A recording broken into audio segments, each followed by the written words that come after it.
Podcast relevante, um bate-papo bem maneiro, com gente interessante do mundo. Mais oportunidades, estamos aqui para ministrar a palavra de Deus, abençoar a vida dos irmãos que estão na internet, os irmãos que estão presentes aqui. E já vamos abrir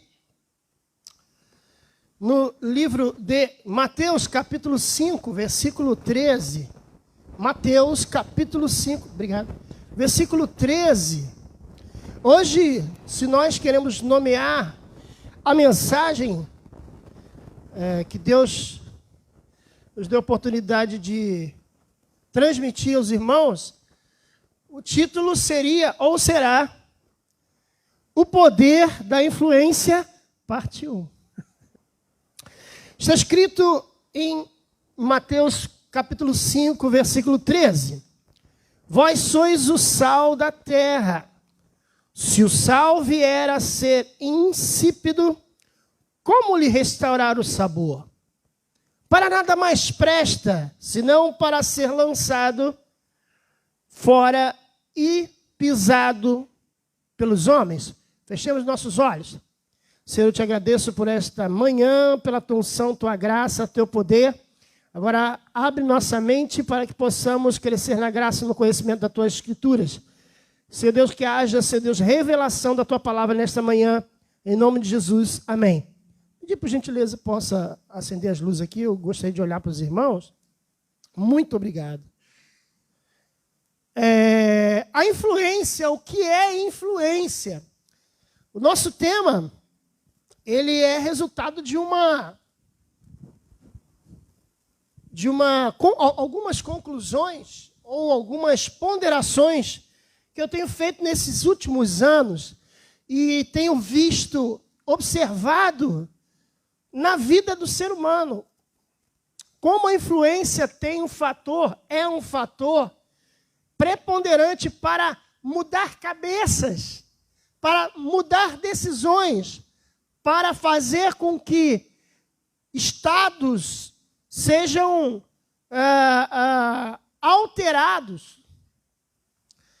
Nações tenham guerras. Pessoas rompem umas com as outras. Tudo isso por causa da influência.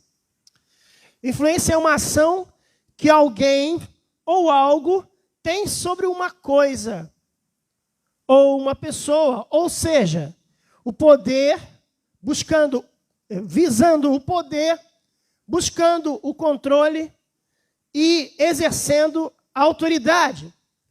Quando se diz que uma determinada pessoa é uma influência para as demais, significa que ela serve de modelo ou que exerce uma interferência sobre o modo de agir ou de pensar dessas pessoas. Então, nós concluímos, iniciando essa palavra, de que influência é poder. Influência é autoridade. Ação, atuação, interferência, gerência, intervenção, defluência, presença, controle. A influência, ela exerce todas essas situações que nós estamos apresentando aqui. E aí a gente conclui, dentro do que a gente estudou aqui, é que existem dois tipos de influências. Dois tipos de influência. A má influência e a boa influência. Nós podemos exercer, podemos não ter título eclesiástico nenhum. Diácono, pastor, presbítero, bispo, apóstolo, pai apóstolo, que mais tem? Tem os novos agora, rei, né? Patriarca, né? Tem essas coisas assim hoje em dia. Não importa qual seja a sua função. Se você seja até uma ovelha, membro da igreja, você pode ter influência ou pode ser influenciado. E aí a Bíblia fala, o texto que nós lemos hoje, fala sobre exatamente isso. Fala sobre a gente fazer a diferença, ter um destaque. Então, o texto, por exemplo, de Marcos 9, versículo 49 e 50 diz: bom é o sal, mas se ele se tornar insosso, com que o adubareis? Tende sal em vós mesmos e paz uns com os outros. O sal, ele exerce uma influência nos alimentos. Podemos dizer que existem alimentos antes do sal e depois do sal. Eu fui fazer uma comida essa semana, eu acho que foi uma carne moída. Comi carne. Uma carne moída. E aí eu fiz a carne moída, ela estava quase pronta, e eu fui provar, e ela estava sem sal. Irmãos, você bota aquela daquela colherada de carne moída na boca, sem sal, o que você faz? Estava com a boca cheia de carne moída, sem sal. Irmãos, eu peguei o saleiro e joguei dentro da boca. Isso é nojento. Mas é porque o sal teve uma influência naquela comida e eu consegui tragar aquela colherada de carne moída. Come um bife sem sal, come um peixe sem sal, come um sanduíche, come uma batatinha frita sem sal. Também não exagera, claro. Irmãos, o sal ele tem uma influência sobre o seu alimento. Bom é o sal, está em Lucas 14, 34, 35. Bom é o sal, mas se ele degenerar, como se adubará? Não presta para nada, para a terra, nem para o monturo. Lança-no fora. Quem tem ouvidos para ouvir, ouça. Então a Bíblia fala, os três, aqui segundo essa pregação, existem esses 3 versículos que nos guiam nessa palavra. E naquela época o sal tinha, eu contei somente 5 utilidades. 5 utilidades para aquelas pessoas, para aquela região, para aquela realidade. A primeira é que o sal servia para dar gosto, dar sabor à comida. Sem o sal, a comida fica sem sabor, como eu disse antes, com a minha experiência com a carne moída. A segunda utilidade para o sal, ou lição que a gente aprende sobre o sal, é conservar o alimento. Eles pegavam o alimento, não tinha geladeira, salgava, fazia aquela salmoura e deixava secar aquele alimento. Aí surgiu a carne de sol, né? Que é salgada e colocada para ela ser conservada, para ela manter os seus atributos, aquela carne manter os seus atributos, manter algum tipo de sabor. Número 3, o sal servia para pagamento das tropas. Então, quando você tem a palavra salário, significa sal. O uso do sal. Os soldados romanos eram pagos pelo imperador com um saco de sal. Por isso veio a palavra salário. Número 4, o sal era utilizado nos sacrifícios do povo judeu, da religião judaica. Porque existia a religião de Moisés, onde Moisés era o seu líder supremo, podemos dizer assim. E em algumas cerimônias, o sal era usado para estes sacrifícios, para sacrifícios específicos, que a religião dos judeus utilizava o sal. O 5º uso do sal naquela época é para uso medicinal. Ele era utilizado para colocar nas feridas, em algumas enfermidades específicas. Arde pra caramba, mas tinha algum resultado naquela época. E quando você usava o sal na religião, ele representava a aliança de Deus com o seu povo. Quando o sal se tornava impróprio para uso, perdendo o seu sabor, não havia remédio para ele. Assim, o texto diz que para que servirá para quê o sal? O texto diz que ser lançado para fora e ser pisado pelos homens. Esse texto ele tem um objetivo. Olha que interessante. Quando o sal não servia mais, o sal era recolhido do Mar Morto, parte era utilizada pelos judeus para sacrifícios, para usos medicinais, mas parte que estragava era utilizado para derreter neve no pátio do chão do templo, pois as pessoas escorregavam muito. Era um sal que tinha uma utilidade humilhante.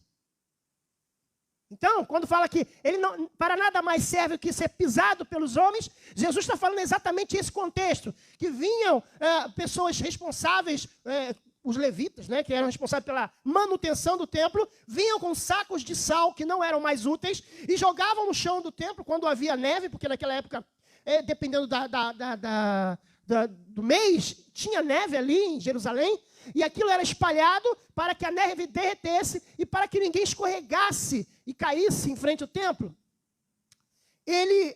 Quando a gente tenta trazer toda essa ideia do sal, quando a gente tenta trazer toda essa ideia da utilidade do sal, a gente entende que quando nós somos sal, nós mudamos o local onde andamos, onde nós estamos. A gente faz uma diferença, irmãos. Traremos gosto para a situação, traremos conservação para algum tipo de pensamento. Você é sal, você foi feito para conservar conceitos que hoje estão ultrapassados, segundo essa geração. Então, quando você chega no lugar e te chamam de retrógrado, te chamam de atrasado, te chamam de antigo, não se sinta humilhado se você tenta conservar as coisas que Deus manda conservar. Muito recentemente, eu fiquei muito triste, que eu vi um pastor que eu lia muito sobre ele. Recentemente ele falou que homossexualidade não é pecado e que ele errou durante o tempo que ele era da Assembleia de Deus e pregava contra relações afetivas de homem com homem, mulher com mulher. Ele se arrepende. Ele se arrepende de ter dito que era pecado, porque ele causou, talvez, a morte de qualquer um homossexual que sentia-se discriminado e talvez ele teria se matado. Então ele disse, agora, recentemente, esse grande pastor, que não é pecado, que a Bíblia não fala sobre pecado. Então, nós estamos aqui para conservar o que a Bíblia diz é pecado e ponto. Agora, como vai ser trabalhado, como vai ser tratado, como vai ser ministrado na vida daquela pessoa, aí é outra história. Tem que ser tratado, tem que ser trabalhado, tem que ser ministrado, tem que ser cuidado, tem que ser bem recebido, para que haja ali uma libertação, para que ele tenha ali uma boa influência, porque se nós não conservarmos o que a Bíblia nos ensina a conservar, nós vamos junto com o mundo, e o mundo ele está indo de mal a pior. Os conceitos, não é mais pecado. Hoje em dia, a gente tem que falar, às vezes, algumas coisas. Eu tenho a oportunidade de ministrar praticamente todos os dias na internet.